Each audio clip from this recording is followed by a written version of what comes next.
One, two, three, come on!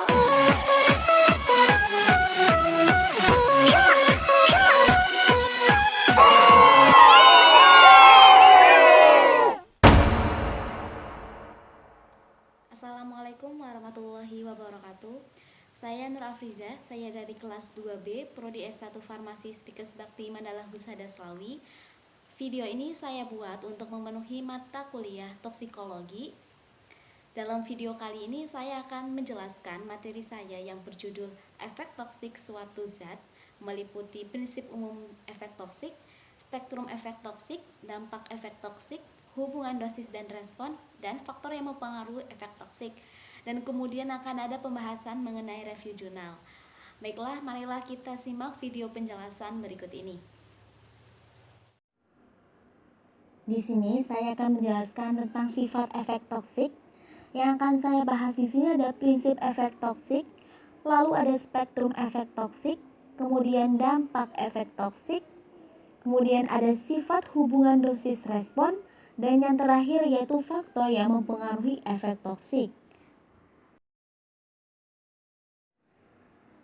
Pada pembahasan yang pertama yaitu prinsip umum efek toksik. Prinsip umum efek toksik ini terjadi dimulai dengan adanya interaksi biokimia antara zat toksik atau metabolit aktifnya dengan bagian tertentu dari makhluk hidup atau reseptornya. Efek toksik ini terbagi atas efek toksik lokal dan efek toksik sistemik. Pada efek toksik lokal terjadi kontak dengan bagian tubuh, sedangkan pada efek toksik sistemik yaitu terjadinya absorpsi atau penyerapan pada tempat kontak kemudian masuk ke dalam sirkulasi sistemik pada tubuh. Selanjutnya yaitu spektrum efek toksik. Spektrum efek toksik ini terbagi menjadi 3, diantaranya ada berdasarkan target organ, yaitu hepatotoksik, nefrotoksik, hemotoksik, kenotoksik, ototoksik, neurotoksik, dan imunotoksik. Sedangkan berdasarkan waktu dan tempat, ada akut, berulang jangka pendek, dan kronik. Dan yang terakhir ada berdasarkan skala waktu timbul efek, ada persisten, transien, kumulatif, dan laten. Pembahasan selanjutnya yaitu dampak efek toksik. Pada dampak efek toksik, sifat dan intensitas efek toksik tergantung beberapa faktor. Di antaranya ada sifat fisikal kimia zat, metabolisme, kondisi paparan, dan daya tahan tubuh. Pada daya tahan tubuh meliputi induksi enzim, perbaikan DNA, dan fagositosis. Gangguan morfologi dan biokimiawi yang ditimbulkan menyebabkan inflamasi, nekrosis, penghambatan enzim, biochemical uncoupling, apoptosis, peroksidasi lipid, ikatan kovalen, neoplasma, dan toksisitas reproduksi. Selanjutnya ada sifat hubungan dosis respon. Sifat hubungan dosis respon ini ada respon biologis ditentukan oleh afinitas xenobiotika terhadap reseptor. Kemudian ada jumlah xenobiotika yang menduduki reseptor. Kemampuan suatu xenobiotika untuk mencapai reseptor ditentukan oleh beberapa faktor. Di antaranya ada sifat fisikokimia, bentuk farmasetik, tempat kotak, dan fisiologik organisme. Pada hubungan dosis respon, menggambarkan suatu distribusi frekuensi individu yang memberikan respon pada rentang dosis tertentu. Asumsinya, efek toksik merupakan fungsi kadar racun di tempat aksinya. Kadar racun di tempat aksi berhubungan dengan takaran pemejanan. Kemudian respon toksik menunjukkan hubungan sebab akibat dengan racun yang dipejankan. Dari asumsi ini dapat ditarik kesimpulan bahwa takaran pemejanan yang dinaikkan menyebabkan jumlah subjek yang menunjukkan efek toksik yang meningkat. Pada hubungan dosis respon ini ada tolak ukur potensi ketoksisan racun dan takaran ambang pemejanan racun. Pada tolak ukur potensi ketoksisan racun ini ada TD50 dan LD50.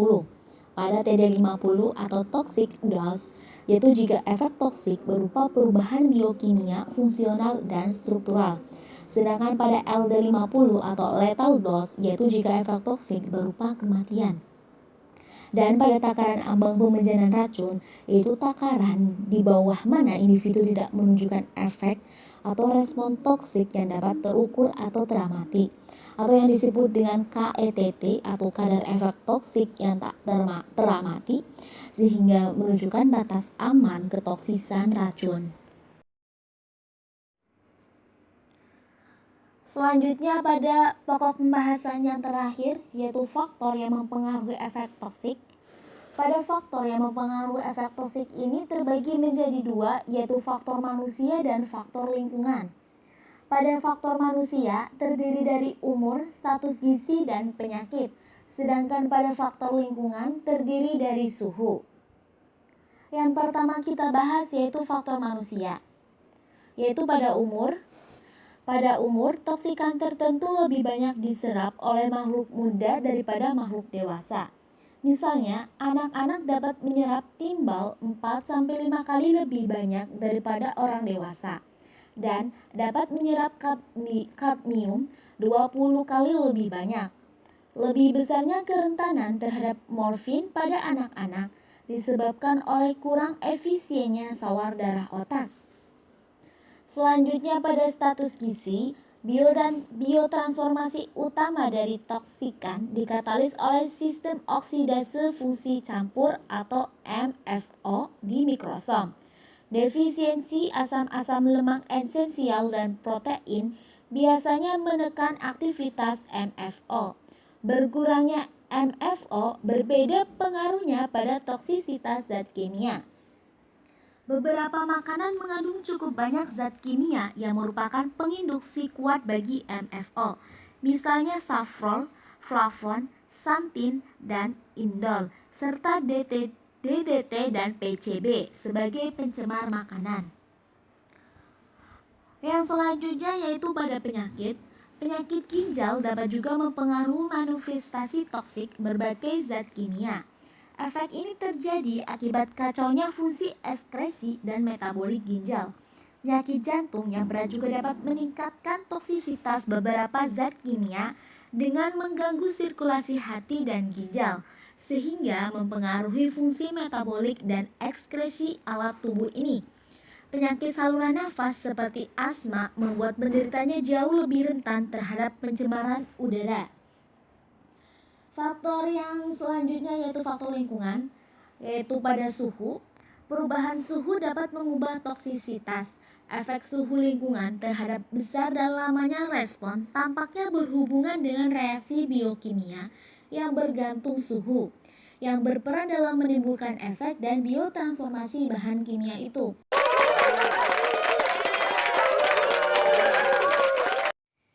Pada pokok pembahasan yang terakhir ini, saya akan mereview salah satu jurnal yang berjudul Efek Toksik Formalin Terhadap Gangguan Fungsi Hepar. Formalin adalah salah satu xenobiotik yang sekarang ini sering digunakan dalam industri makanan sebagai bahan pengawet. Jejak kimia dari formalin ini memicu terbentuknya senyawa reaktif oksigen spesies atau ROS dan proses hipoksia histotoksik. Sedangkan hepar merupakan salah satu organ yang memiliki kapasitas metabolik tertinggi dibandingkan organ lain. Sehingga tujuan dari jurnal penelitian ini adalah untuk melihat pengaruh pemberian formalin per oral terhadap nilai atau kadar SGOT dan SGPT yang merupakan parameter fungsi hepar terhadap hewan uji tikus wistar. Di mana metode dalam penelitian ini terdiri dari rancangan penelitian, kemudian ada hewan uji, lalu ada intervensi, kemudian ada analisis statistik, dan yang terakhir yaitu kaji etik. Yang pertama yaitu rancangan penelitian, di mana jurnal penelitian ini merupakan penelitian eksperimental laboratorik dengan rancangan penelitian proses control group design dengan menggunakan tikus wistar sebagai subjek penelitian. Selanjutnya yaitu hewan uji. Hewan uji yang digunakan dalam penelitian ini yaitu tikus wistar dengan jenis kelamin jantan dengan kriteria inklusi yaitu berat badan tikus antara 150 sampai 200 gram dan umur tikus yaitu 12 minggu dan tikus harus dalam keadaan sehat, aktif dan anatomi luar tampak normal. Sedangkan kriteria eklusi yaitu tikus mati dan sakit pada saat penelitian. Nah, pada penelitian ini digunakan dua kelompok perlakuan, yaitu kelompok perlakuan kontrol negatif dan kelompok perlakuan formalin. Nah, pada masing-masing kelompok ini terdiri dari 9 ekor tikus, sehingga pada penelitian ini membutuhkan sebanyak 18 ekor tikus sebagai subjek penelitian. Selanjutnya yaitu intervensi. Pada intervensi, tikus diadaptasi pakan selama 1 minggu dan dipelihara dalam suhu kurang lebih 25 derajat Celcius dan kelembapan sekitar 65-70%. Setelah ini dilakukan proses randomisasi untuk mengelompokkan sampel menjadi 2 kelompok. Pengelompokan ini dilakukan secara simple random allocation untuk menghindari bias karena variasi umur dan berat badan. Kelompok kontrol diberikan pakan standar dan air minum ad libitum placebo per oral. Sedangkan kelompok perlakuan diberikan formalin per oral dengan dosis 0,1 ml per kilogram berat badan per hari. Nah, setelah perlakuan selama 14 hari, kemudian dilakukan pengambilan darah dari pembuluh darah retroorbital tikus sebanyak 3 mili. Kemudian dimasukkan ke dalam tabung dan disentrifus selama 15 menit. Kemudian dilakukan atau dianalisis kadar SGOT dan SGPT menggunakan dialysis kit dan spektrofotometer. Terminasi tikus dilakukan setelah proses perlakuan dan terminasi dilakukan dislokasi pada tulang leher tikus yang telah dibius. Selanjutnya yaitu analisis statistik. Pada analisis statistik, data yang diperoleh diolah menggunakan program komputer SPSS. Data yang diperoleh ini diuji normalitasnya menggunakan Kolmogorov-Smirnov dan data tersebut diuji menggunakan uji statistik independent t-test. Selanjutnya yaitu kaji etik. Pada kaji etik, proses penelitian ini dilakukan setelah mendapatkan persetujuan etika penelitian yang diperoleh dari Komisi Etik Penelitian Kesehatan dan Kedokteran Universitas Diponegoro, Semarang. Selanjutnya, dari data hasil penelitian ini kemudian diolah menggunakan program komputer SPSS. Terlebih dahulu dilakukan pengujian Van Kolmogorov-Smirnov untuk mengetahui distribusi normalitas dari data hasil pengujian. Dari data hasil pengujian menunjukkan distribusi data yang diperoleh normal karena memiliki nilai signifikan lebih dari 0,05. Sehingga dapat dilakukan pengujian independent sample t-test. Proses selanjutnya yaitu memilih uji yang akan digunakan dengan melihat pengujian homogenitas varian data melalui uji Leven. Pada uji Leven diperoleh nilai signifikan 0,00 yang artinya varian pada kedua kelompok sama. Selanjutnya dari analisis independent sample t-test kadar SGOT dan SGPT kelompok kontrol placebo dan kelompok formalin ini menunjukkan bahwa ada peningkatan kadar SGOT dan SGPT hepar tikus putih galur wistar pada pemberian formalin per oral karena nilai signifikan yang menunjukkan kurang dari 0,005.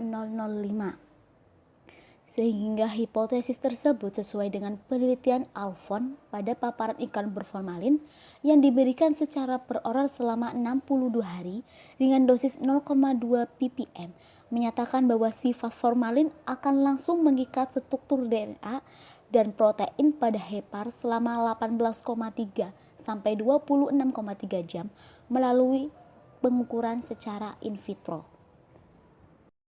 Dari hasil jurnal penelitian ini dapat disimpulkan bahwa pemberian formalin per oral dapat menyebabkan peningkatan kadar SGOT dan SGPT pada tikus wistar. Sekian video penjelasan saya. Kurang lebihnya saya mohon maaf. Wassalamualaikum warahmatullahi wabarakatuh.